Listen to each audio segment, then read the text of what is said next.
You're listening to episode 364 of the Major Issues Podcast, and on this episode, we explore the vast multiverse to cover What If Season 3, the final season. The Major Issues Podcast starts right now!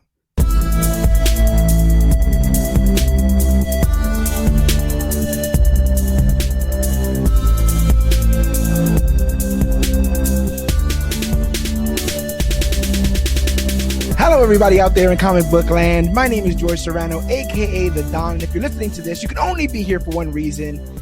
It's got to be a brand new episode of the Major Issues Podcast, brought to you each and every week by ComicBookClique.com.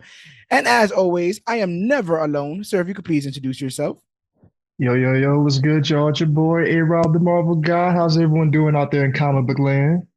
It's the first podcast of the new year that isn't a prediction. And it's a Marvel property, so you know we had to get the astonishing, the uncanny, the downright amazing A-Rob, the Marvel guy, to talk about some Marvel goodness. What if Season 3 is out? Came out the last week of December on December 22nd. It's the third and final season of this anthology series, Marvel What If. That kind of, set things on fire when it first landed. This third season has been getting mixed reviews, but before we get into our recap and review, what did you think of season 3 of What If? I'm a diehard Marvel fan, so it might be kind of biased, but I enjoyed it. There were some episodes that was like, okay, could have went without that, could have been something different, but overall, I enjoyed the series. There was an overarching story that was being told in the background, the story that they put to the forefront. A lot of people thought it was like the Peggy Carter show. I'm like, nah. I've heard that as well. Yeah. Like out of 20-something episodes, she was only in 8 of them. So I mean, I guess. But overall, I love the show. I hope it continues. I know there's some spinoffs with the animation of What If in the works, like Marvel Zombies next October. Yeah. So we're looking forward to that. And I know Eyes of Wakanda has a different animation style to it, but here's hoping that we get more spin-offs of What If though. Yeah. So I had two little beefs with this. One is I do think that through this show, it seems like they are trying to create almost like original characters in the MCU as a whole, right? Like this, I know yeah. Captain Carter has been a thing, but they're trying to almost cement that. And then Kahori, similar.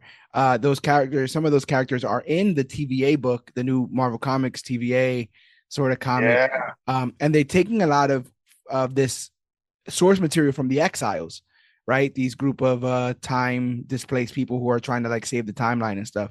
So I got no beef with the show. I think my beef is with my expectations. Because what I liked about what I think is the best season, which is the first one, is how dark it was. I went back and I watched the Hank Pym serial killer episode, and that episode is pretty dark. I rewatched if Strange lost his heart instead of his hands or whatever, still really dark there. So I was kind of looking for Black Mirror-esque scenarios here, and they had a lot of fun. That's basically how they spent their season. They spent their season having a lot of fun. And that's kind of what this is for, this idea that in the vast multiverse, all kinds of possibilities and stuff. So they should be able to tell whatever story they want to. I still think my favorite episodes of this were the darker ones. I think one of my favorites is the Riri Williams episode, and that episode's pretty dark as well. That was definitely my top 3 for this season. Yeah. I like seeing Jeffrey Wright get to do more. I like the idea that Uatu is just straight up black. I like that he's hanging out with the other characters there, and he's just straight up a bit darker skinned. I like the idea of introducing other Watchers. I like the idea of this third season being a culmination of all the things that Jeffrey Wright's Watcher Uatu did. All of that's finally coming to an end here in this. So I dug that as well. But yeah, let's go episode by episode.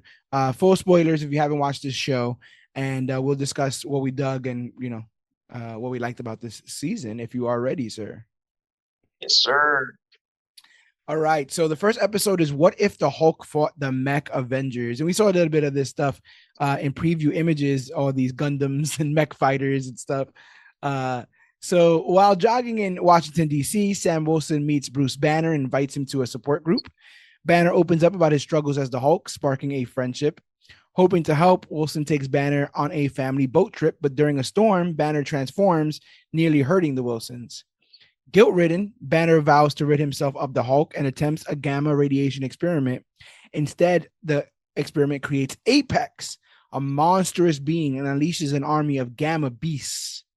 The Avengers deployed Hulkbuster mechs to stop the invasion, but it failed. Wilson leads a group of heroes to victory, seemingly eliminating the beast. However, the beast just resurfaced a decade later, stronger than ever. When a new apex is spotted in the Arctic, Wilson, Monica Rambeau, and Bucky Barnes rally allies like Nakia, Shang-Chi, and Moon Knight. Rambeau suggests finding Banner, but Wilson refuses, blaming him for the crisis. Despite his reluctance, Wilson eventually tracks Banner to the Astra Islands. Banner, guilt-ridden, stricken, and reclusive, offers the Mighty Avengers protocol, a failsafe he designed for the Hulkbuster mechs, and warns it was meant to stop himself. Wilson urges Banner to join the fight, hoping he'll see the hero Wilson always saw in him. But when the Gamma Beasts invade New York City, and the Avengers use the Mighty Avenger protocol to combine their mechs into a Megazord. They pulled a Megazord, y'all. Yeah, he just did a Megazord. They fend off the beasts, but fail to defeat Apex, who disables the Mighty Avenger with a devastating gamma wave. As hope dwindles, Banner arrives with a risky plan. Absorbing an immense dose of gamma radiation, he transforms into Mega Hulk and battles Apex. The fight is brutal, and Apex gains the upper hand until Wilson intervenes, buying Mega Hulk a crucial opening. Mega Hulk destroys Apex, but then turns his attention to the Avengers. Ready for another fight? The Avengers are stopped by Wilson, who approaches Mega Hulk alone. Wilson speaks to the human inside, reminding Banner of their friendship and his true nature. Moved by Wilson's words, Mega Hulk regains control and leads the Gamma Beasts away to Astra Island, vowing to live in isolation. So this is just one of those stories that's like violence only begets more violence, right? They're really hammering home this idea that Sam Wilson can be the calming voice of reason when things go awry. I mean, that's basically how his season ended, right? In Falcon and the Winter Soldier, because he basically talks to everybody and gets them to see his side. No, Jutsu strong.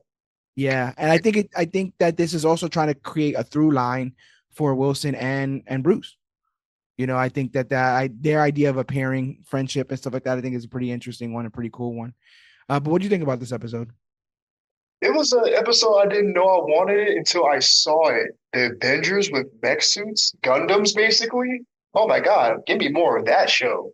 But like overall, no, I enjoyed the episode. It was a friendship and a companionship I didn't know. I realized I didn't want it until I saw, like, oh my God, yeah, Sam Wilson and Bruce Banner. Yeah, Brains with the Brawn, Army dude with the scientist guy. So there's some great storytelling there, you know? But overall, I like that they still leaned on the beast within Banner, you know, because that's always going to be his crux, his cross to bear. Like he's always going to have to deal with the Hulk. And I thought this was a really interesting way that they kind of portrayed that, because it was like a what if, like Banner split himself from the Hulk. That's happened multiple times in the comics, you know. But like this was a really interesting take on it. I appreciated it. I liked it. I like the designs of the mechs. I like seeing this little Avengers team. I like the designs of the Gamma Beasts and stuff. I thought those were really cool as well. They look like a bunch of Gigantos. Yeah, a little bit. They got a little bit of Abomination in there as well. And I did kind of laugh when Sam is doing his speech and the Hulk goes all the way down and he's like, his eye is like right on top of Sam as he's listening to this. I was fearful at that moment because I was like, "Oh my God, he's gonna eat him! He's gonna eat Sam!" My God. But you know, they always remain that Bruce is always inside and that he's still in control ultimately at the end of the day. And no harm, no foul. You know, eventually, and you can't really blame Banner. Like you just said, that the Hulk is just always going to be something that's inside of him, and you gotta admit it's kind of gotta be hard to be Bruce Banner, because Yeah. I'll tell you, if anyone can relate to how stress turns you into a monster, it's this guy. Ooh. And doing even Comic Book Click, the podcast, it can be stressful putting out new content, meeting deadlines, hosting meetings as we do. As you know, I used to be a hardcore coffee drinker, a habit I picked up during my army days. And back then, I believed that just a cup of coffee was the only thing that could keep me focused and on task. I simply put up with the negative side effects like anxiety and restlessness because I thought it was a necessary trade off to get work done. You drink coffee, you get the jitters, you get a headache, and that's just that's what life is. Uh, but as a result, I ended up being very irritable and very jittery, and that's something that no one wants to deal with, and they didn't want to deal with me when I was in those moods. Uh, but we're living in a world of alternate timelines and infinite possibilities, and we live on a planet where there is a product called Magic Mind. Ooh. Now, the guys over at Magic Mind believe in the concept of mental wealth, which is the fancy way of saying they think of mental health as something that you should be investing in 24/7. That means being mindful of your sleep habits, the things that you eat, and the supplements and vitamins that you take as a way of investing in your mental health long term. It's through the guys at Magic Mind that I found out that caffeine doesn't really give you energy. It just blocks Okay. the brain receptors that tell you that you're tired. When those receptors get unblocked after 1 or 3 hours, however long the caffeine lasts, you then get that sudden energy drop, right? That caffeine That's crash. Exactly. Magic Mind, though, uses 12 active ingredients to keep your body's energy engine, the ATP, running smoothly day after day. And it's not just a quick boost, it's like a supercharge for a better today and obviously a better tomorrow because you're putting in that investment. Good thing is, this isn't some new age hocus pocus. These products have been developed with the help of top notch team of doctors and medical researchers. Magic Mind has been in the works for over 10 years, going through hundreds of iterations to perfect the formula. There's no super soldier serum, gamma bomb stuff going on here. They've they've tested it enough, and they donate 5 cents of each bottle sold to mental health charities that help U.S. homeless communities. They're basically putting their money where their mouth is. And since I've been Nice. taking their focus shots, I have a new sense of mental clarity without all the crummy side effects of coffee. And their sleep aid shots lull me to sleep like I'm the Hulk and the sun's getting a little low. These, I'm telling you, bro, this newfound balance has me ready to tackle the world. But more importantly, it has me wanting our listeners to try this product themselves. The folks over at Magic Mind are bundling their sleep and focus shots at 45% off for first time buyers when you use our exclusive link. Just head over to magicmind.com/cbookjan, comic book in January, to claim their deal. That's cbookjan, magicmind.com/cbookjan. So if you're like me and you're looking for ways to improve your mood, your energy, and your overall, uh, you know, overall sense of being, get another lease on life, consider trying Magic Mind, because a mind, magic or otherwise, is a terrible thing to waste. And I'm pretty sure if Bruce had some of this, he wouldn't be hulking out as he did, Facts. you know? But let's move over to what if Agatha went to Hollywood? Ooh, this episode was campy. I Yeah, enjoyed it. there was a I lot of love fun. a good musical. There was a lot of fun in this. So Agatha Harkness, chasing ultimate power, discovers Tiamat, the communicator buried beneath the earth. To pull off the ritual needed to steal celestial energy, she heads to Hollywood, teaming up with Howard Stark and starring in his Stark Pictures movie, Cosmic Queen. When her plan hits a snag, she convinces Stark to expand the production, much to Edwin Jarvis's frustration. To spice up the movie and her plan, Harkness recruits Bollywood star Kingo as her co-lead. Kingo dives in, and during a big dance-off sequence, he confronts Harkness, revealing he knows her true intentions. She shrugs it off, flaunting power she stole from his fellow Eternals. Their fight escalates, but Stark thinks it's all brilliant improv. Harkness defeats Kingo and offers him a deal. Help stop the emergence, and she'll spare his friends. Kingo hesitates, knowing Arishem, the judge, won't forgive him, but Harkness seals the deal with a tempting 3-picture contract. That's all that matters in Hollywood, baby. Just as they shake on it, Arishem begins his descent to Earth. Harkness, Kingo, and Stark scramble to finish their quote unquote production, moving to the Griffith Observatory after Stark casually buys it because he got bread like that. As Arishem arrives, Harkness uses Kingo's energy to tap into Tiamat's power, transforming into a godlike being. She takes on Arishem, eventually using runes to destroy him. Then comes the twist. She never planned to stop the emergence. She just wanted to rule the world. Kingo tries to reason with her, reminding her that movies, not fear, can inspire people. And after some hesitation, she starts to come around. At the Cosmic Queen premiere, Stark announces that he's quitting weapons to focus on filmmaking. Harkness and Kingo tease reporters about future battles, hinting that other Celestials might come seeking revenge. As the credits roll, the Watcher observes ominously, with Celestials looming in the distance. So, like you said, this one was just fun. It was an excuse to do the Bollywood stuff. It just is a reminder also about how long it's been since the Eternals came out. We haven't touched Man, on none of this. I haven't seen an Eternal since Eternals, right? yeah, no, they have. Was one of those end credits that have not paid off or sequel to a movie that's, I'm still waiting on Shang-Chi too. Like, Yeah. Yeah, to be honest, they were doing the Shang-Chi theme stingers in the Western episode. And I was like, he did yeah. have a kind of a banger theme. I was like we need to go. Like he did that. They did nothing wrong. Both those films. And I actually saw a interview with the guy who plays Kingo, which is named Kumail Nanjiani. I was just Yep. stalling until my mind made the connections. um, but Kingo, he said they that Marvel was so excited for the release of Eternals that they did their not test screenings, the embargo. They lifted the embargo early. And that they also footed the bill for a huge international promotional tour. When they do the Hot Ones and they do the Kimmels and all that kind of stuff, right? So he says they were doing their promotional tour while the bad reviews were coming out. Ooh. So Oh yeah. it wasn't like he did it. Then everyone saw the film.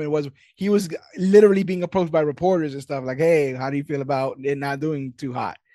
And he thinks that it did kind of slow things down in his career. This was something even echoed by Jesse Eisenberg, who said that his Luther portrayal kind of started to stagnate roles for him and stuff.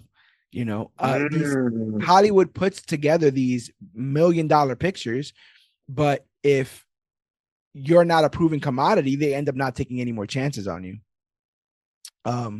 But I liked Celestial Agatha in this. I thought that was really fun as well. It's pretty dope. I like the whole, and once again, Agatha with the twists. Like, Yeah. oh, she's actually here to rule the planet, but in the talk no jutsu, strong again. talked her, Edwin, talked her Edwin. down out of Oh yeah, it. right. Just Edwin Jarvis also does the three-peat now: animation, TV, and live action. Hey, hat trick. It might be the only person. I think Auntie got it. Meaning, Oh, yeah, yeah. Oh, she in TV? she was in Agents of Shield. She was Mulan, Yeah, and yeah, yeah, yeah, yeah, yeah. She's in Shang-Chi. yep. She's in several So episodes of this. Yeah, yeah, yeah, yeah, yeah. I like that. Um, yeah, if you're chasing power, why not get the ultimate power right off the heels of Agatha? I thought that was pretty interesting. Mike, you know what I had a beef with also with this season? Their titles. I think they could have gotten to their titles easier.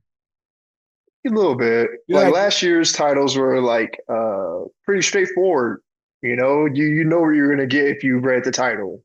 this isn't what if Agatha went to Hollywood. This is what if Agatha wanted celestial power, right? Because you Right. could just go to Hollywood whenever. It has nothing to do with the Celestials or Gingo or any of that kind of stuff. But they hid, I feel like the story underneath. What if Agatha went to Hollywood? I remember when the list came out and I saw Yeah. that title, I was like, that doesn't it doesn't spark excitement, but it's because they're hiding something, and I guess they were hiding this like Eternals twist here. Right. When do you think we'll see the Eternals again, or Arishem, or any of that stuff? Well, supposedly timeouts in Cap, right? Yeah. I mean, yeah, dude, I mean, hopefully we get an Eternals like end credit or something. Because like this is kind of massive. Still, the reverberations of that film like are still being felt. Like nations are fighting over the body of a dead celestial that supposedly has or is made out of adamantium or has adamantium in it. Like the Eternals should step in at some point. Like you're fighting over our God's body. Like no, no, no. Let their people take the body or something. Like I don't know, but I do want to see more Eternals. Like the Eternals go in the comics, like their whole premise is crazy, and they changed it for the MCU like they change all things. But like just like the Inhumans, I want to see more of other groups. Can't wait for the X-Men, by the way. Yeah, yeah. It just teased us with Storm, right? That just Storm Just madness. Storm. I mean, they've been teasing mutants all throughout the multiverse saga, but like that Storm, okay, I don't know what list I read of these episodes, but I thought we were getting a pure "What if Storm was the goddess of thunder" episode. Like, I felt like it was that, and then like I have nothing to prove it now. Now that it's already been done, I have nothing to prove why I thought that. Besides seeing in the trailer when she's like, "And the powers of whatever," and again, like we're jumping ahead, but that voice is still chicken soup for the soul. There will be no yeah, other. There will be no other, man. That is what I hear every time I read a every Storm in the time. comics. It's just Right, that, facts. the It's her winds voice. of the yeah. And I'm just like, I let am me say Storm, it. goddess of the cosmic winds. Like, Yeah. So yes. when she did all that, I was like, yo, I used to control the weather. Now I am the weather, or whatever she says later on. And I'm like, girl, get it. I'm not even mad. Get it. Um, if the next one is any indication of how fun Thunderbolts can be, Thunderbolts is going to be great because we got what if Red Guardian stopped the Winter Soldier? I just think that character is hilarious. I think David Harbour Yeah. plays a good Red Guardian. Um, this is Deadpool Wolverine. This is like Bucky is the very serious, very murderous, Winter Soldier, and then you have this kind of happy-go-lucky. Like all of the Red Guardian stuff is incredibly dark. Like think about it, right? Like signing up for the government. It's just like Steve Rogers, but like the nega version. But then like having a fake family that you basically pawn off to Dracoff, to have these women have their uteruses removed and trained to be elite killers, and well, you're gonna have a fake marriage and all that stuff. But they just put in like a real strong Russian accent and some jokes, and I'm like, yeah, this guy's a barrel of laughs. um, It's a great distraction from how he was in the comics. He was like, Russia's Captain America. So, yeah, just imagine a Russian yeah. if all the archetypes of being a Russian super soldier. But in the comics, he's Natasha's husband or ex-boyfriend, not Uh, husband. Ex-boyfriend, like in a couple universes, yeah, like they dated, they were together, and even in that one animated movie, The Punisher Confidential, Yeah, yeah, like yeah. they were together because he was a scientist, gave himself the serum, and he became Red Guardian. And someone in the writers' room was like, "Nah, let's make it her dad." like, like I get that there's multiple versions where they date, but let's make her dad. You know what, bro? This is even a little bit of tangent. Are they ever gonna address like the whole Hawkeye Natasha thing? I feel like they flirted around with that a lot, and also on top of that, the Natasha Winter Soldier thing. And also the Natasha Hulk thing. Yeah, yeah. What the hell's going on here? Sun's getting real low. Cause you remember the whole like, oh yeah, you do remember me from like from Bucky stuff, like, and I was like, oh, what is that? What's going on there? Two Russians, working on the side of evil. Maybe they chilled once or twice. She was like, she's the one who told Steve the legend of the Winter Soldier. She's the one who Yeah, knew about all that stuff.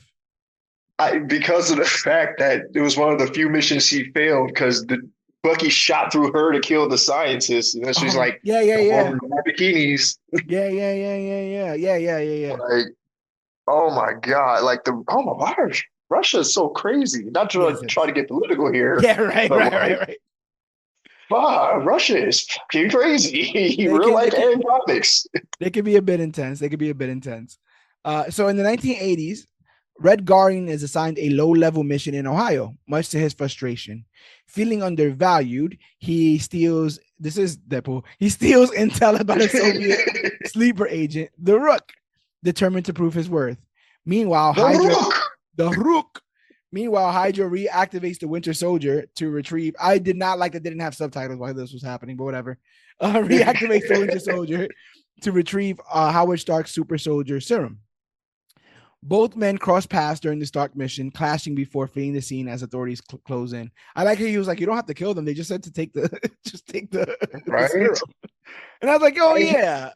right? You didn't have to kill Howard. I think that was just Hydra being dicks. Not only like the Howard stuff is rough, but literally walking over to strangle the mom was next level. That was a He was like, ass. I guess I got to do this too," and walked over and was like, "No, just shh." Shh. He pulled the old Oz Cobb, you know what I'm saying? The old Oz Cobb going on over there. Uh, Damn. yeah, right. Shield, led by Bill Foster, begins investigating, uncovering the presence of super soldiers. Foster grows suspicious of a larger conspiracy, while Red Guardian and Winter Soldier reluctantly team up to follow Rook's trail to Las Vegas. Along the way, they evade Shield and share moments of vulnerability.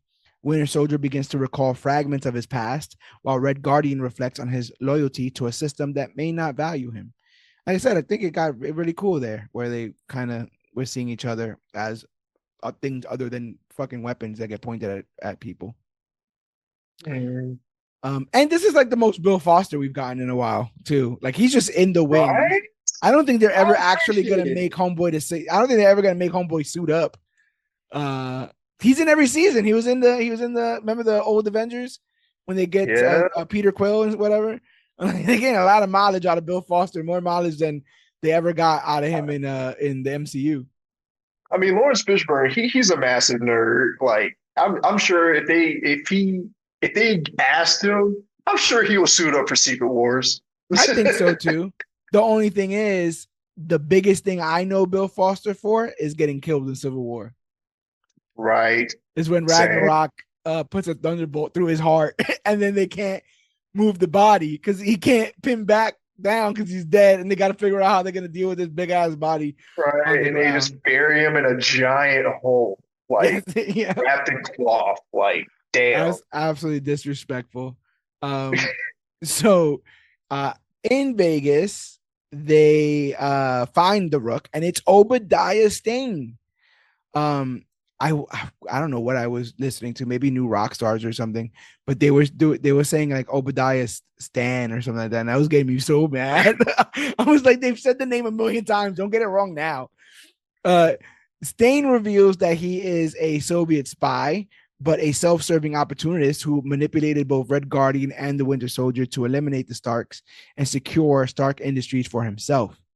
Betrayed and disillusioned, Bo Crazy. fights back. I loved all the Red Guardian, like, you're a capitalist? Like, Mother Russia? Like, he was really offended. He really He felt was back hurt. about that.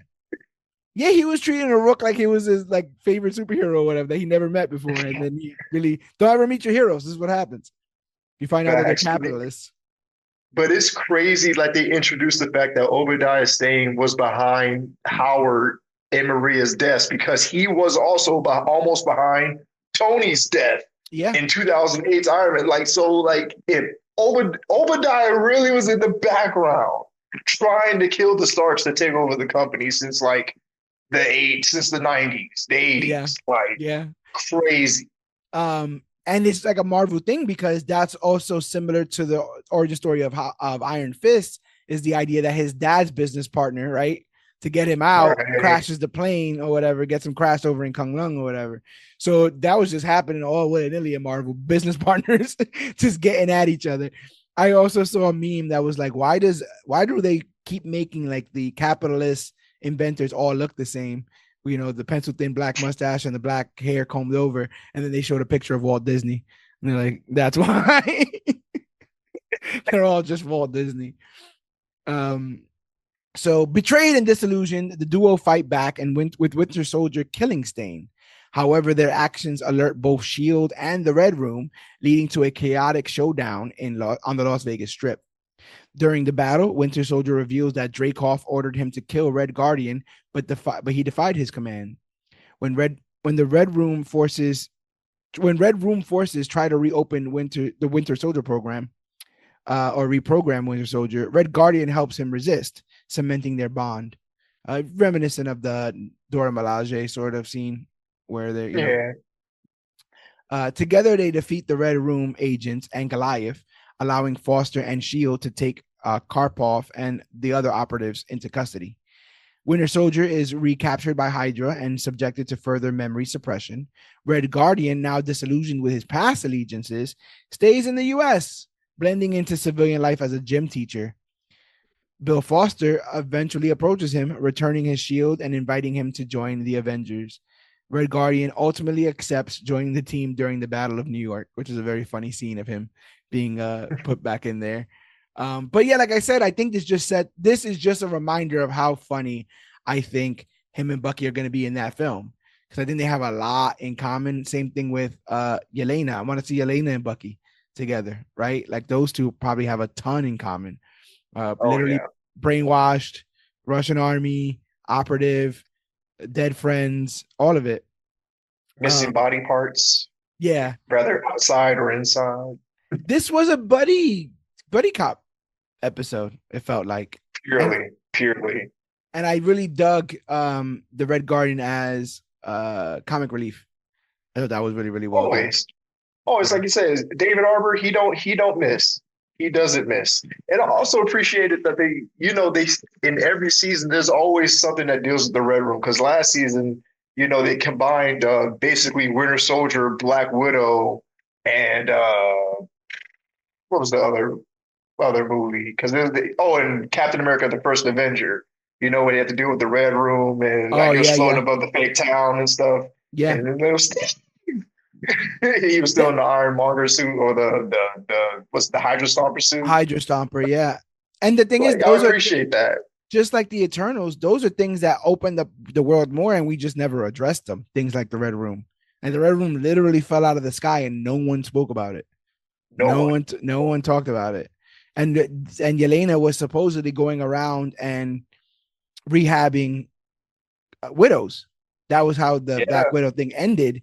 So I'm very interested to see. We'll see this year how Yelena fits into the Thunderbolts.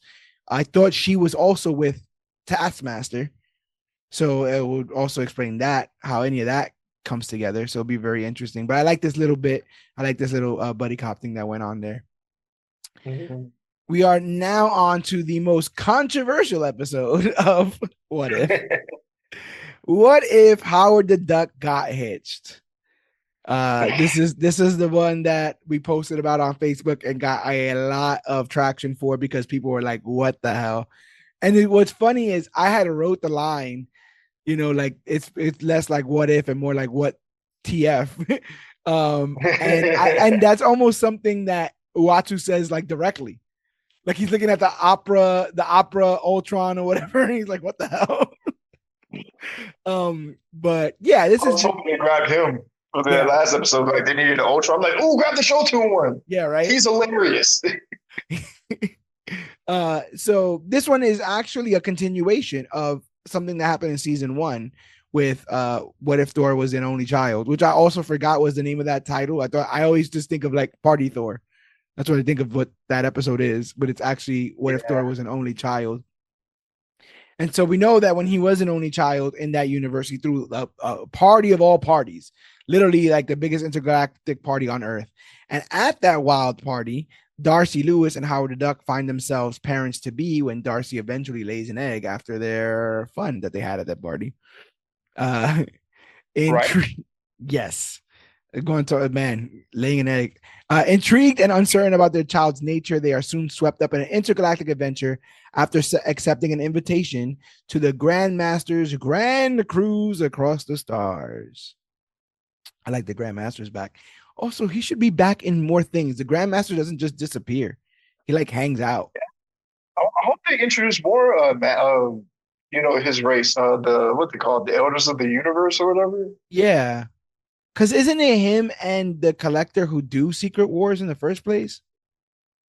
They're a part of it, yeah. Oh, you talking about the first one or Yeah, the I think because I think it's like like the one of second those. one? The first one is like a bet. The first one is like, what happens if I took the good and the bad and put them on an Earth and see what what would win? Yeah, And it was a bet between, I want to say, I can't remember specifically, but I want to say it was a bet between the Collector and the Grandmaster because they're brothers. yeah, yeah. Um, we've also I think not seen that's that it. in live action as well. Anyway, we have not seen the Collector. We haven't seen the Collector since Infinity War. Yeah, but that wasn't even the collector. That was a reality Oh yeah, version that Thanos made. 100%. Yeah, the collector since what, 2014? Since the first Guardians movie? That's a For very real? that is a very long time. Um, I hope they introduce more, like I said. Like they still got the runner, the champion, the challenger, like the gardener. Like there's so many of his species, I guess. I re- There's a lot of interesting storytelling there. I remember when Thanos dealt with the gardener. That image is stuck in my brain as Right? the But if they Thanos put a quest. big on it, I mean, yeah, what's funny? Thanos Quest. They could literally do that now. Like either in animation or in live action, it doesn't really matter. It's just the lead up to him getting to. I wanted to see what the hell he did to Xandar. I'll never forgive them for just Right? like yada yadaing past an When, entire when, planet's when he went to destruction. Xandar and decimated it a week ago. Just a line. Yeah, yeah, because that thing was at the center of the Nova Corps base. That stone. So he would have had to Mhm. go through the whole army, and it would have been cool to find out that there was one Nova Corps guy left, Richard Rider, and what happens with that. But we'll get there, I guess, eventually. We'll get there. Um, There's a Nova series in development. We'll get there. yeah. The Grandmaster's interest in the egg takes a sinister turn when it is revealed as a centerpiece of a brunch feast. Chaos erupts when Yondu, of all people, intervenes, stealing the egg for a hefty profit. Darcy and Howard pursue the Ravagers, but lose them at a jump point.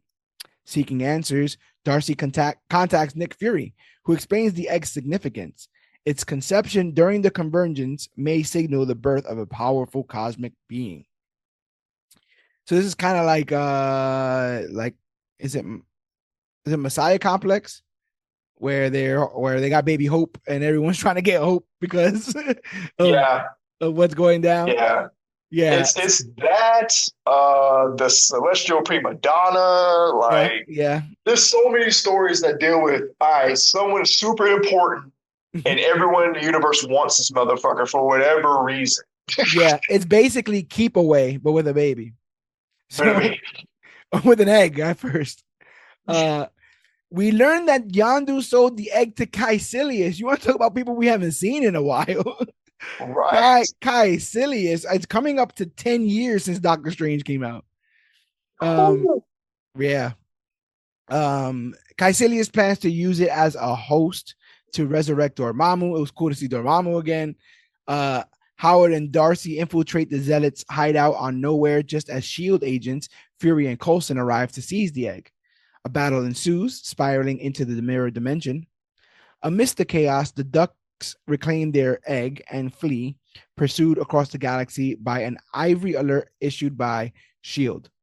Seeking refuge, Howard and Darcy turn to Loki, who shelters them on Jotunheim. However, Laufey claims the egg to restore Jotunheim's glory, and Zeus, of all people, descends. They're like, oh, I know who this is. And no, it's Zeus, of all people. And he declares his own claim to the egg. Chaos intensifies as Malekith, the Black Order, the Grandmaster, even Thanos join the fray, leading to a massive battle.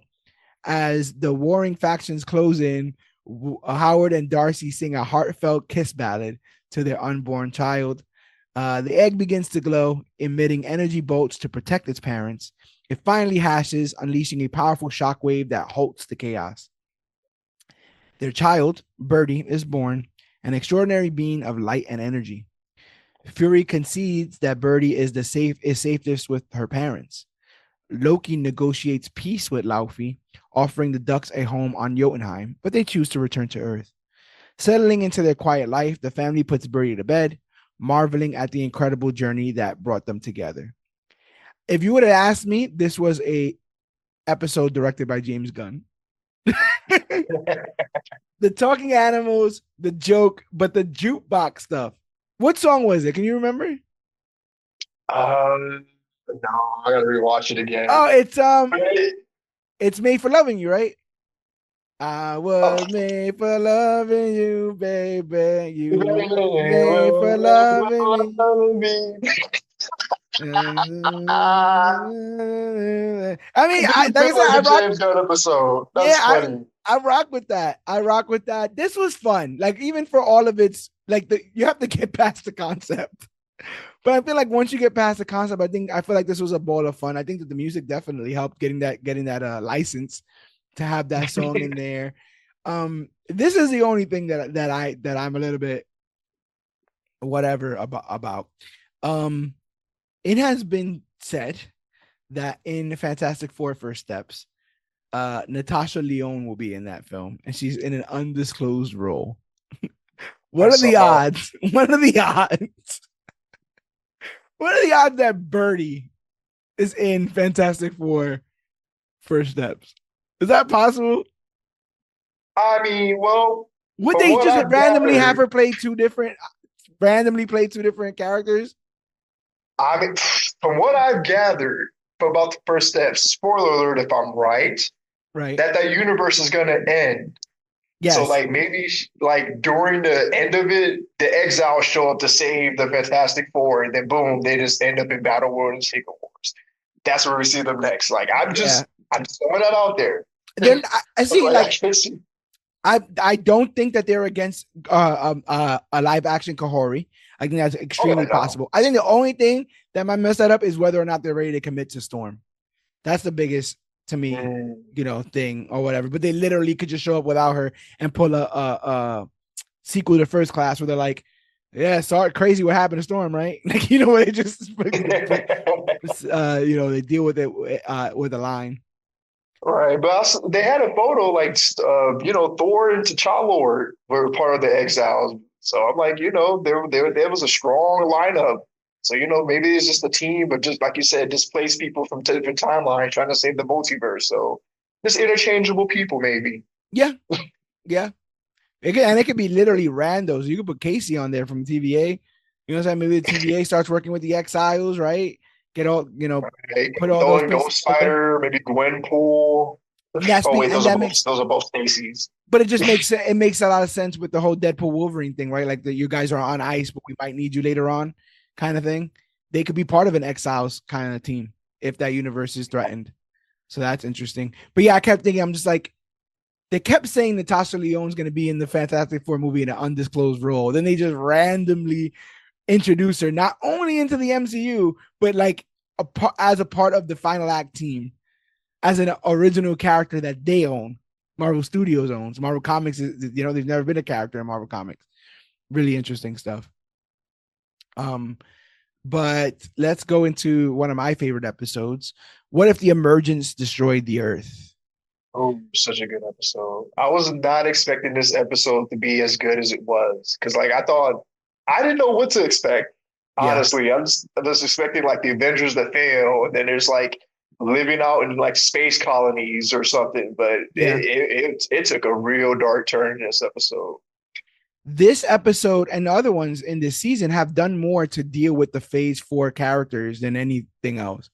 We got Riri, we got Shang-Chi, we got the Eternals, we got the Celestials. Yeah, you understand? But we ain't got none of that in the MCU. We waiting on all these guys to come back.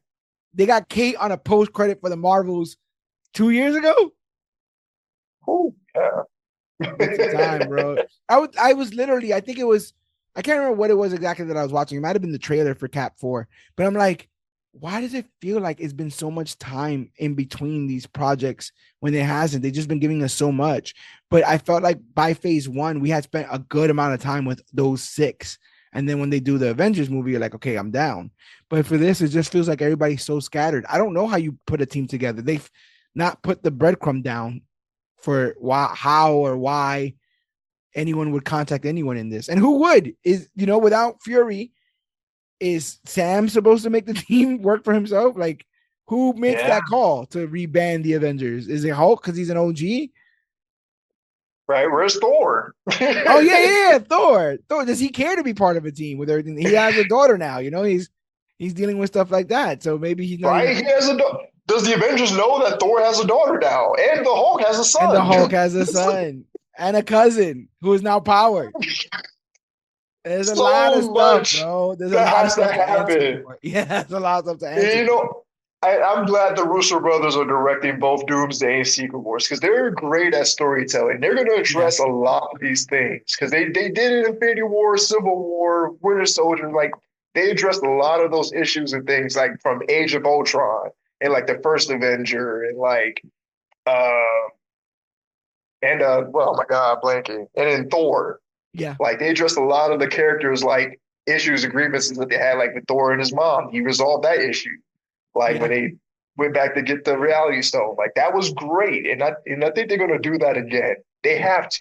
You know what's funny about that? I did some research on that, and it's a combination of the Russos, but it's also the writers Marcus and McFeely, right? Yes, sir. And Marcus and McFeely have written every single Cap film from the very beginning to now. Marcus and McFeely have also written Thor: The Dark World. So if you are wondering when you watch those two movies why there's so much of a focus on Cap and why there's so much of a focus, they literally go back to Thor: The Dark World, the movie that no one fucks with, just so Thor can have a really good moment with his mom. That's crazy. I fucks with Dark World because that was like the most interaction we got until Ragnarok. That really expanded on their it showed like how the relationship was growing up. Yeah. And like how they handle it as adults, and it set them up further in Ragnarok and Infinity War ultimately. But like it really showed the dichotomy between both characters, Yeah. Like, just off the simple premise of what if I was raised equally to my brother, or what if I didn't think so low of myself that I was equal? Like Odin actually had a purpose for me to be the king, to unite two worlds. Yeah. But I was just a dick because I thought he loved me less because I found out the truth. Yeah, I thought all of that was really good. I thought the Loki fake out death was really good. I thought the Loki finding out about his mom dying was really good. I just think that you literally start to like roll your eyes and check your watch whenever Malekith is on screen. I think that I don't think that they did that character justice. And Malekith, I had only known Malekith from Dark World until I read Jason Aaron's Thor. And in Jason Aaron's Thor, Malekith is nothing to play with. That man is not like, he is despicable and cold-hearted and cold-blooded, and from the bottom, like out the mud. Like he is like from the bottom, he is the accursed, and he scratches, claws, and kills his way to get some prominence here. But facts. He started a whole war between 10 different realms. Yeah. They looked at his entire Rose Gallery and they gave that to Malekith. So like I wish like they kind of burned his face a little bit in this to kind of give him the half and half, whatever, in the Dark World, but it is what it is. So in What If the Emergence Destroyed the Earth, this episode kicks off in a messed up world where an army of drones called the Iron Federation patrol the streets. We meet Riri Williams, aka Ironheart, who's headed to a motel as the Watcher explains that she fails her mission in every version of this reality. Riri meets up with Sharon Carter to grab a crucial part from an easy bake oven. Turns out it's a key piece for whatever she's trying to build. Again, power broker did more with the power broker now than they have. Like what's the eventual end there? Why should I care that Sharon Carter is the power broker if I don't know, if there's nothing to come of it? Very strange. Things take a turn when the power broker betrays her. Yeah. And the Iron Federation starts using it. As it turns out, a lot of them are just holograms. Riri escapes in a makeshift suit, but her troubles don't end there. Enter White Vision, who attacks Riri. Oh, terrifying. Yes, basically terrifying. Yes. Or the other one. The other one, the liquid metal one. The one. Oh my God! What was that? The T, not the 1000. What is that one? I forget, but I know what you're talking about. Me too. But you know how like relentless he was. How absolutely Yes. relentless he was. Oh my God. This literally, I still have nightmares about that for Yeah, real. and this one doesn't emote. I don't even think it spoke. Nope. No, it's just yeah, it's just terrifying, and just coming through. And now that I'm looking at the names here, are only attacking minorities. What's going on here? Like literally, like the whole time I was like, come on, the ship of Theseus vision, the ship of Yes, Theseus, yes, figure it chill. out. Yes, it looks like he's only attacking minorities because I have enter White Vision who attacks Riri just as she's about to be overwhelmed. Wong, Okoye, Valkyrie, and Ying Nan swoop in to save her. So it's an all minority left team. This isn't your typical Earth, though. It's a broken version of our world where Tiamut's emergence happened years before the Eternal stopped it, causing Earth to literally fall apart. In this reality, Quentin Beck, aka Mysterio, took over Stark Industries after Earth got wrecked by Tiamut's birth. He built the Iron Federation and now controls it to keep the survivors in check. But Beck's dying Crazy. and wants to wipe out anyone standing against him. I love the idea of a souped up Mysterio. Man, right? Just any of Spider-Man's villains just getting a start upgrade is Yeah, automatically their threat level is heightened. Like yeah, it was that was a really good story just because of the like I was not expecting this like to a Mysterio of all people to survive and then yeah, take over Stark Industries because like the whole time I was wondering like wait why was one of the drones a hologram? yeah. Why the whole time? Like until the reveal, and I'm like, it makes so much sense now. That's crazy. I also think it's a pretty sick visual seeing him plugged up the way he is. Like just Yeah. alone, sitting down on his little throne, plugged up with all these cables coming out of him. It's a Very really reminiscent of a cool. lot of scenes. Yeah, and really cool of like a sci-fi sort of, right? A sci-fi visual right there.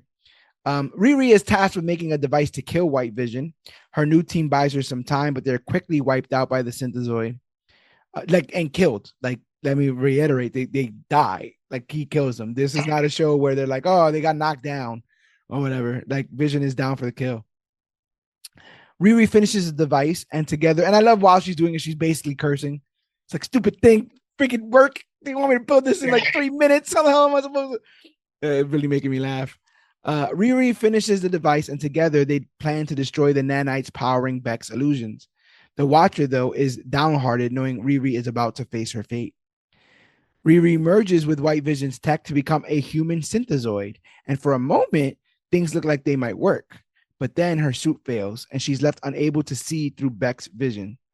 Her team tries to hold off the Iron Federation while she gets closer to Beck, but it turns out that was all part of Mysterio's plan anyway. Riri walks right into a prison cell. Beck reveals that he uploaded the illusion controlling nanites into himself, meaning he can control illusions with his mind. Again, super powered. Thing is, it's killing him, so he wants to merge with White Vision to become immortal and the master of illusions.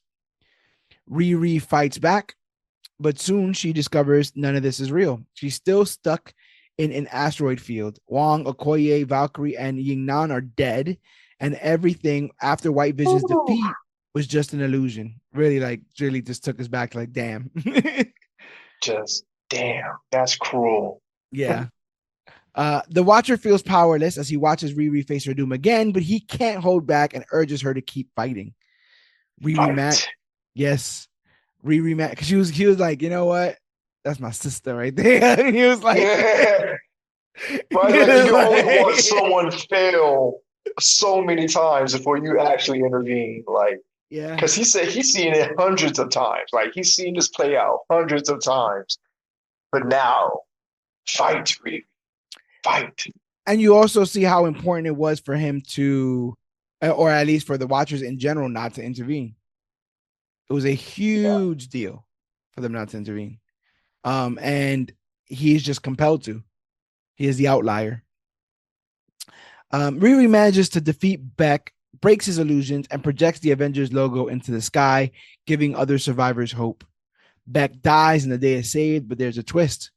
3 new Watchers, the Incarnate, the Executioner, and the Eminence, are now keeping an eye on Uatu because he's been interfering a little bit too much. I was not aware that there were other like versions of the Watchers. Yeah, no, he comes from a race of beings that are just like him, and then it was like, yeah, let's use our tech and stuff to intervene or help this race. Backfired, so they became the Watchers. Yeah. I think it was is it House of M where they're all having the conversation and Tony's like, ah, oh, damn. And they're like, what? And like, he's here. And when he's here, that means, that doesn't mean something real's gonna That's happen. I can't remember happened. what happened. It was like, That's happened so many times in comics where Watu would just pop up out of nowhere. He's popped up in X-Men, Iron Man, the Avengers, Thor, like, mm. bruh, Doctor Doom.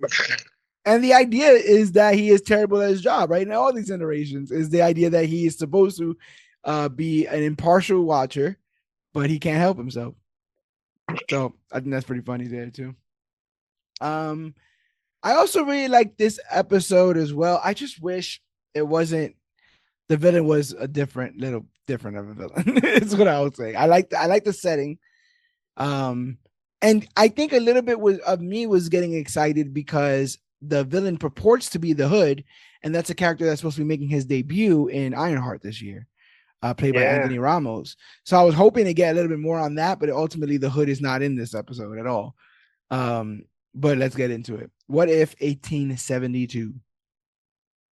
The Watcher narrates that the furthest reaches of the multiverse are home to some truly bizarre realities, like a Wild Wild themed one where chaos reigns.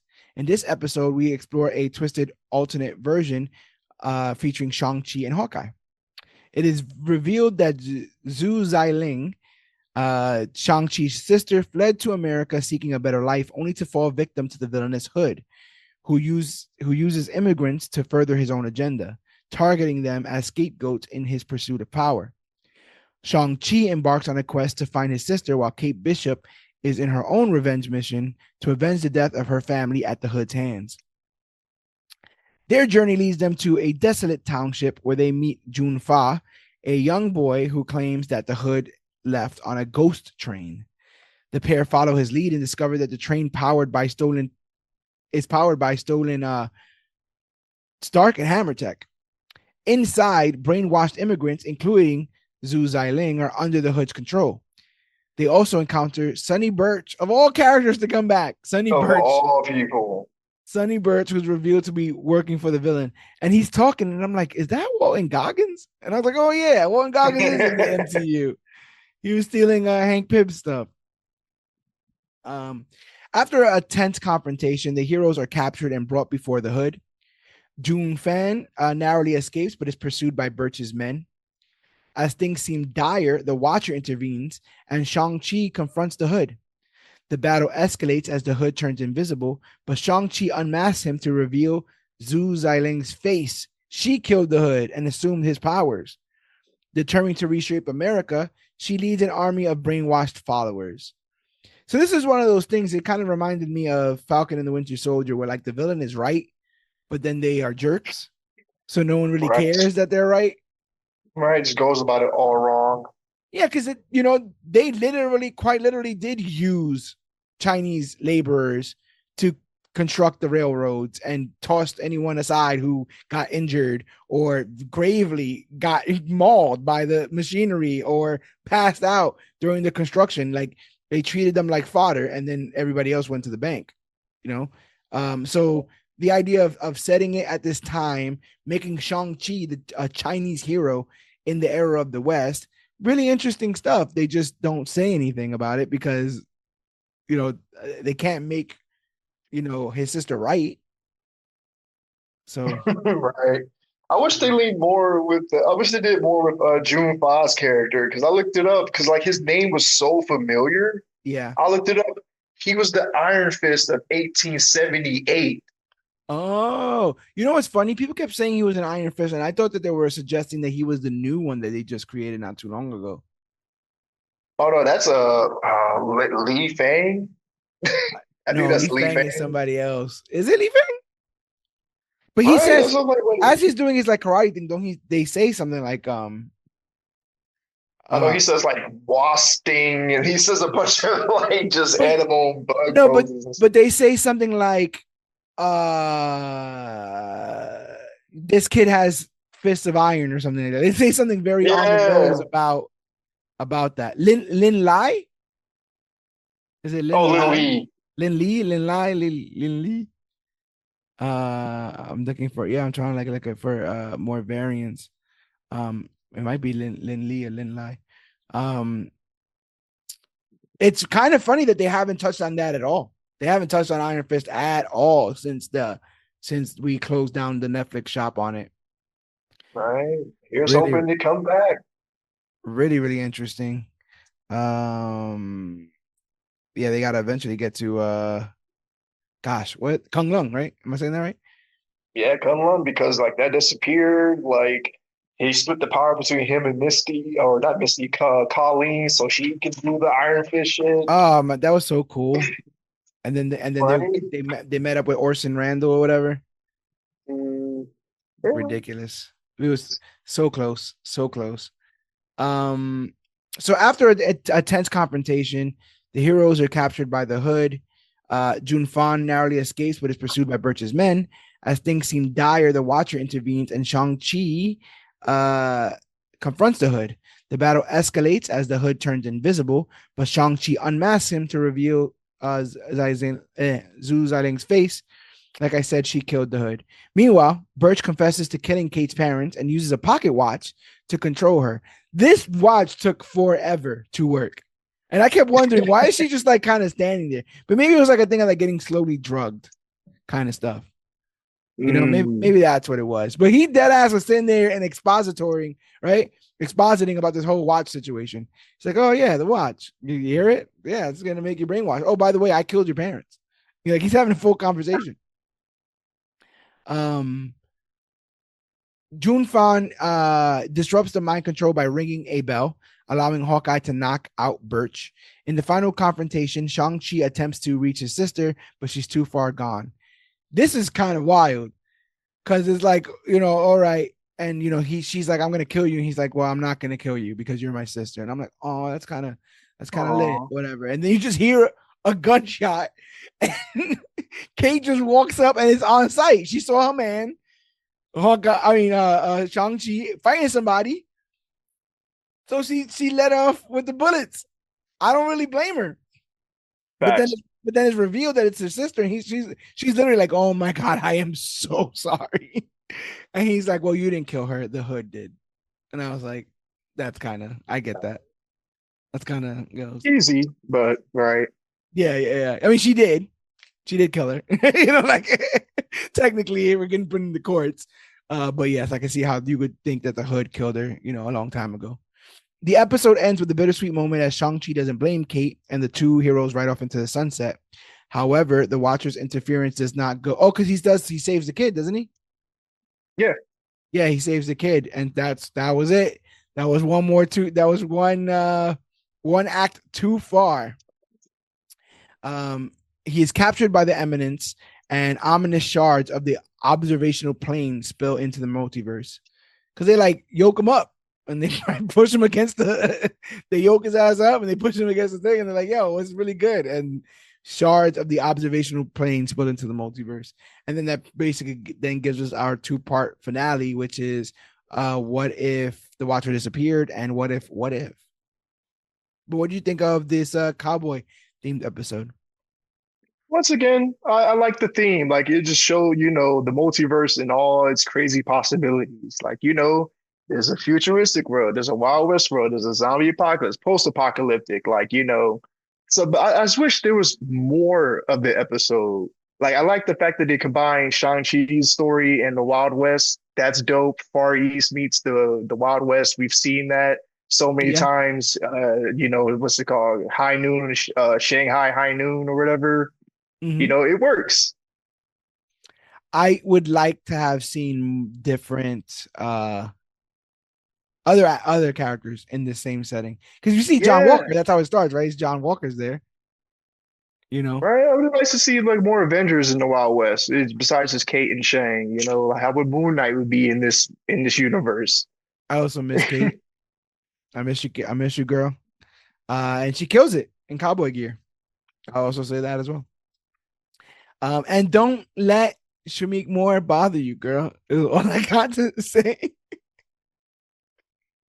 Don't let Shmeek Moore, bother you just because he fell in love with you for a little bit. I know it happens, but it's gonna be okay. It's gonna be okay. So now we are on What If the Watcher Disappeared? The episode starts with Nova Corps battling a giant tentacle monster that is tearing apart their city. A soldier calls for Nova Prime, but is killed before she can respond. Enter Nebula, who arrives to find the monster hovering above the city. She orders Groot and Korg to evacuate, but Korg explains that the monster has destroyed the jump point network, so no ships can enter or leave. But then a ship enters, and it's Peggy Carter. And I'm like, oh, okay, hey, what's going on, girl? Now, to be fair, that's not just no regular ship. No. That was Kang's time chair. Yes, it was. Yes, it was. How the hell did they get that? Exactly. Yeah. And are there multiversal time chairs? Right? Is he the Kang to ever do that? Is he the first Kang to ever do that? Because the idea is that they all kind of do it, and then they meet each other, and like, hey, what are you doing here? And then they start to fight. But this is also another kind of like, I feel like this is another dig, right? Where it's like, well, if he's gone, then he's gone. Like, we're using his chair. Right. But hey, he was a thing. Yes. Yeah. Don't forget that. Peggy radios her team and tells them she has eyes on the Hydra champion, though Nebula misreads and thinks that she's referring to her. Peggy clarifies that she means the monster, explaining that unless they work together, Nebula's world will be destroyed. Nebula reluctantly agrees, and Peggy's crew arrives. Birdie the Duck, Kahori, and Storm, played by Ali Seeley Smith. And talk about a entrance. That is how you introduce a character. Yeah. Man, oh man. Real badass. That Asgardian gear looks awesome on her. And again, that voice, just all the gravitas in that voice, just, I believe that she could command the forces of nature just by sheer will. But yeah, they end up, Storm uses her powers to help control the creature, and together they defeat it.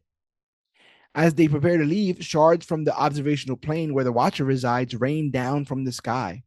Peggy and Kahori realize this means the Watcher is in danger. The danger is so great that it's even bleeding into their universe.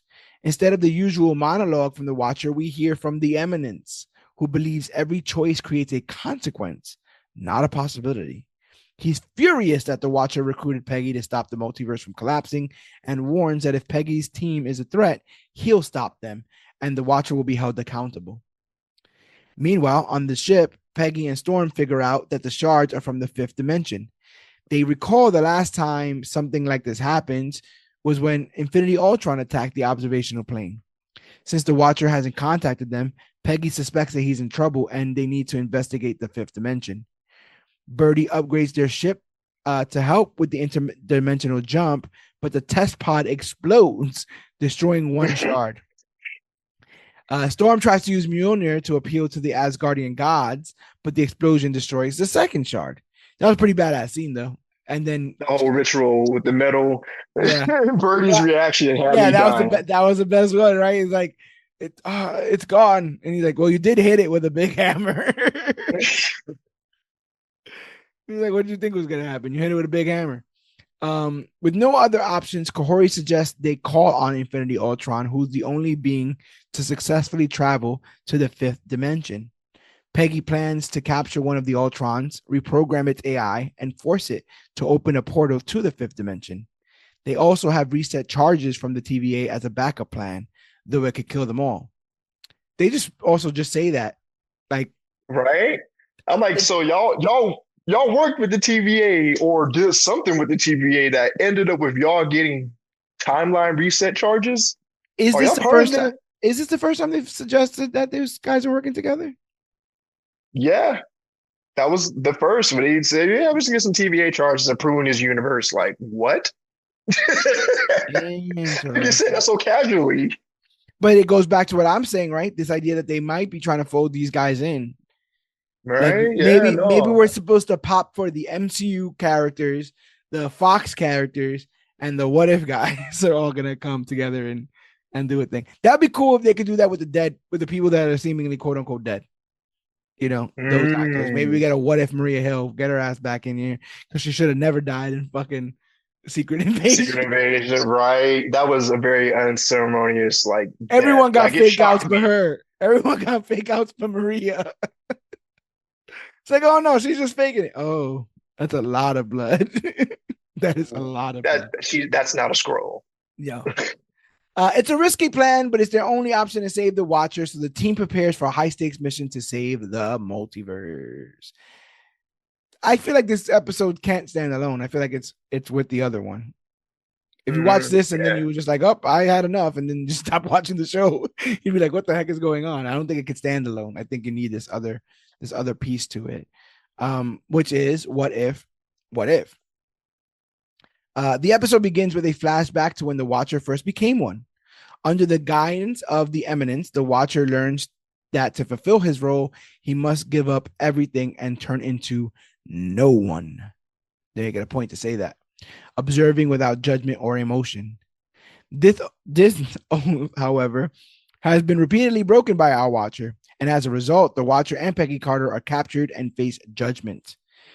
Before they can be punished, Infinity Ultron, the villain from season 1, breaches the multiversal barrier and arrives in the fifth dimension, not to destroy, but to rescue the two captives. This moment felt like the moment Thanos talks about in Endgame.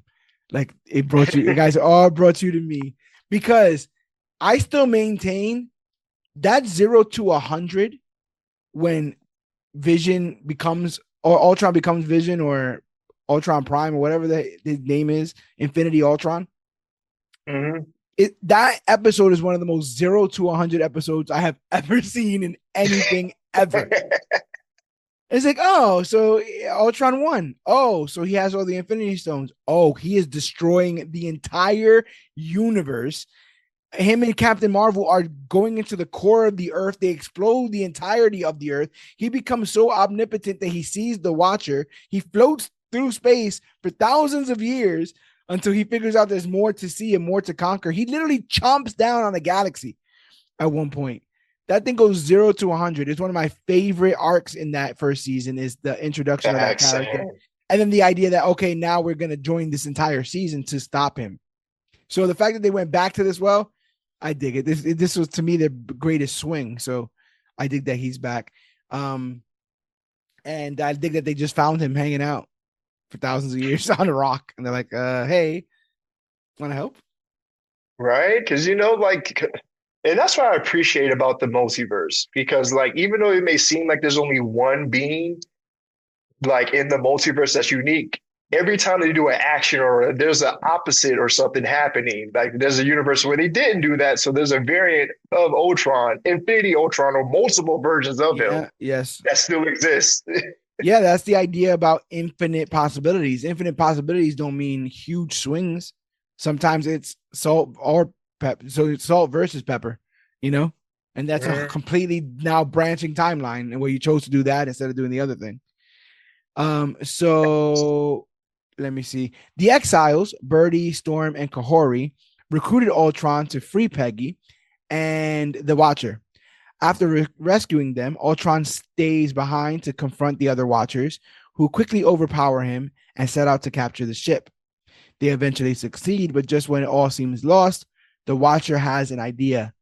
He forces the Exiles to take the Watcher's oath, transforming them into new Watchers and granting them powers to level the playing field. It was cool to see the smoke settle and see them all with glowing eyes and that stuff. Was a dope shot. And then they're rocking their Power Ranger armor now that they have on now. Watcher puts on his shit too. So I thought that was fun. It was a great fight too. Oh my god. Yeah, literally the multiverse is in balance here. As the epic battle unfolds, but despite their efforts, the Exiles are outmatched. The three evil Watchers unite to erase them from existence. They're like literally just spinning in a that scene. I was doing I did all the things from Monsters Inc. when Sully was looking through the mirror and he thought old girl was dying. I was just like, yes. Like I was like, we could have Apocalypse, Hori, them Sabretooth Peggy, Yeah. Electra Peggy. Like Oh, what? just when we getting hit, and every time they got hit, you saw variants pop up behind them.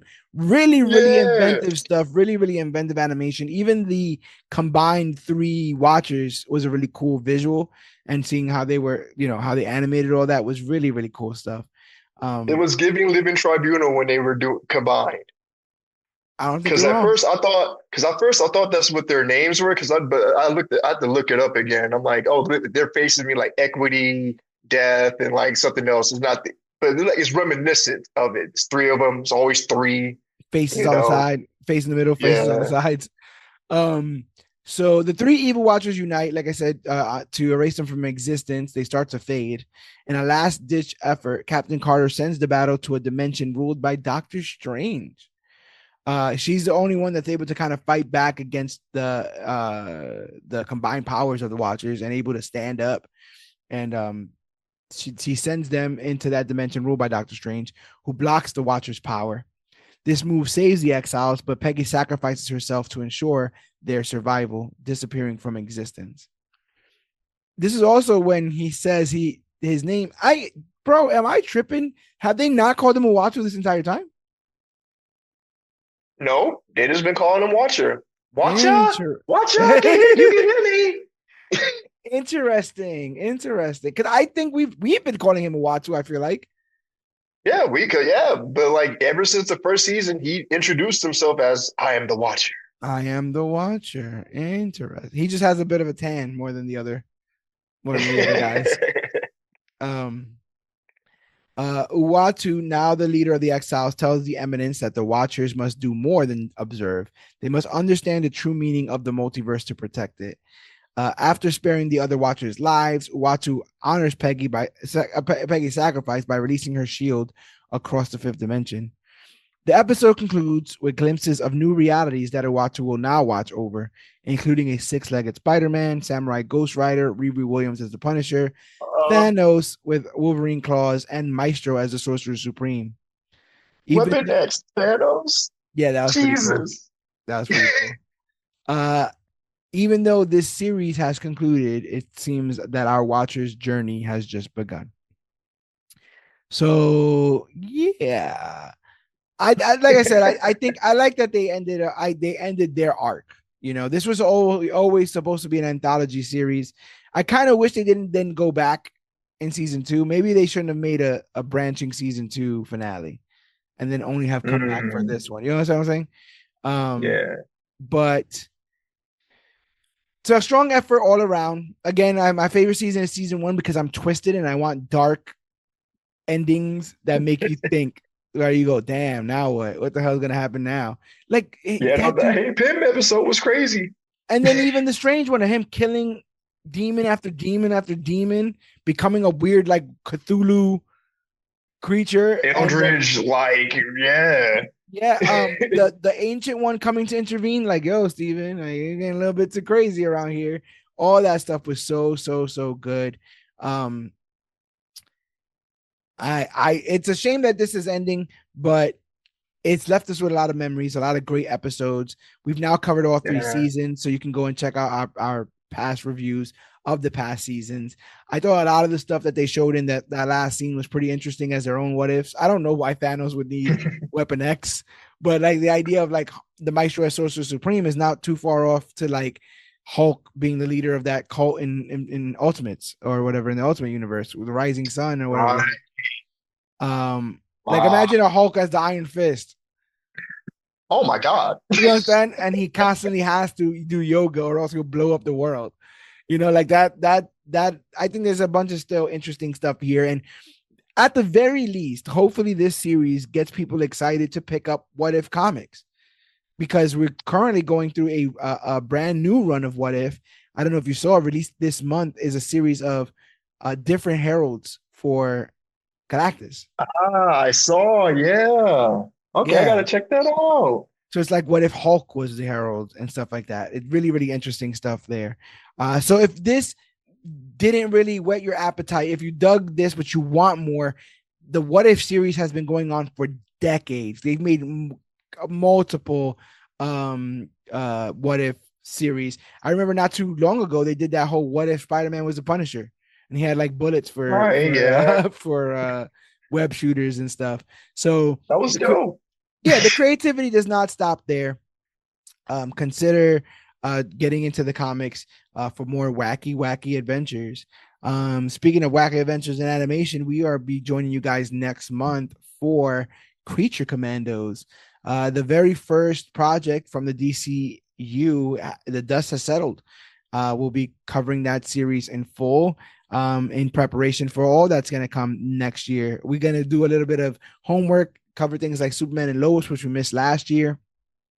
But then come super hard for all the stuff that we got. Captain America around the corner, Thunderbolts around the corner. My friendly neighborhood Spider-Man drops this month at the end of the month. Ooh, 9 Marvel projects dropped this year, y'all. Yes. We're going to cover them all.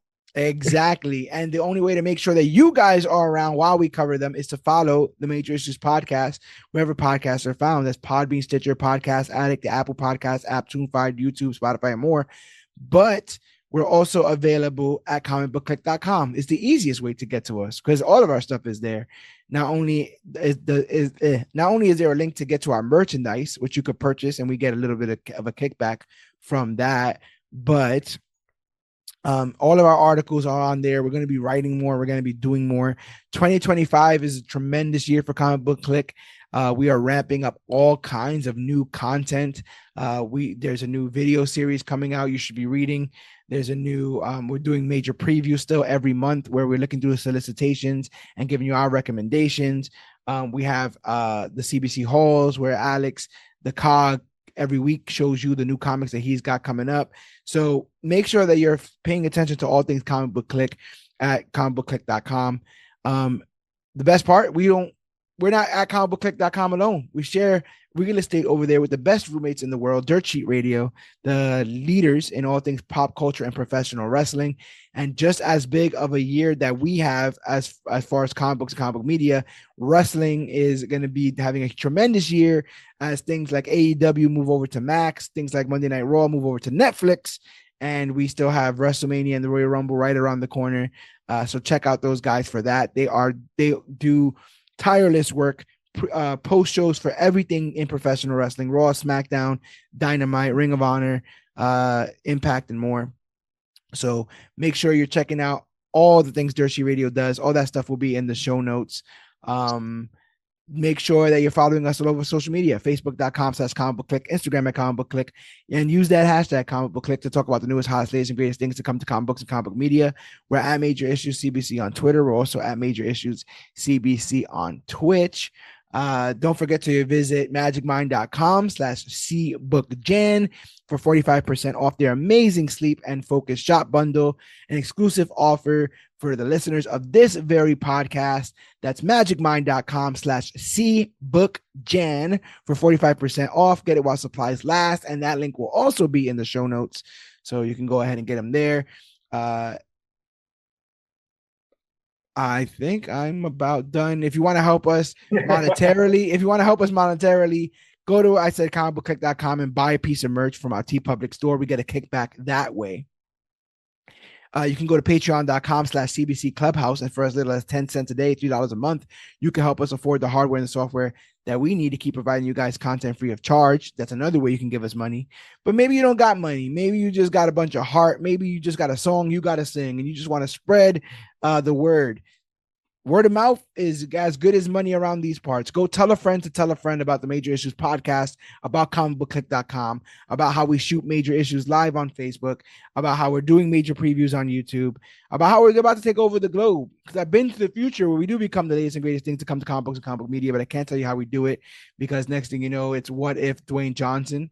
That's just the name of the season, and it's him in every episode. I said it. I said Black Superman, didn't I? I said it here on this very podcast, and y'all ain't want to believe me. So again, get on the bandwagon before the bandwagon gets full. The best, the coolest, the funniest, the dankest takes of comic books and comic book media happen as part of the Major Issues podcast. So make sure that you guys are here for the next episode, which will be Creature Commandos. But if you want the people to find you, A-Rob, where could they find you? Oh, you guys can find me at A-Rob the Marvel God, or on gaming platforms Omega Avenger 26. Right now I'm playing Marvel Rivals, so check me out sometime. Or add me, we can play together. Yeah. I am constantly dying on that because people have already their Overwatch sort of. They're good at that, so they're also doubly good at this, and I'm still trying to figure it out. But it's been a lot of fun. So check him out there. We might head over and do some stuff on there too soon. But yeah, man, this is an exciting year. Brand new content coming in, brand new content coming out of us from comicbookclique.com. So just make sure that you're paying attention of all those things. And we will see you guys next week. But my name is George Serrano, aka the Don. And I'm A-Rob the Marvel God.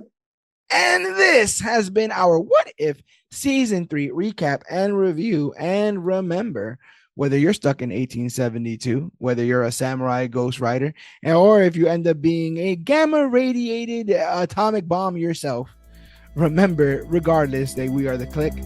And always remember that you, yes, you are worthy.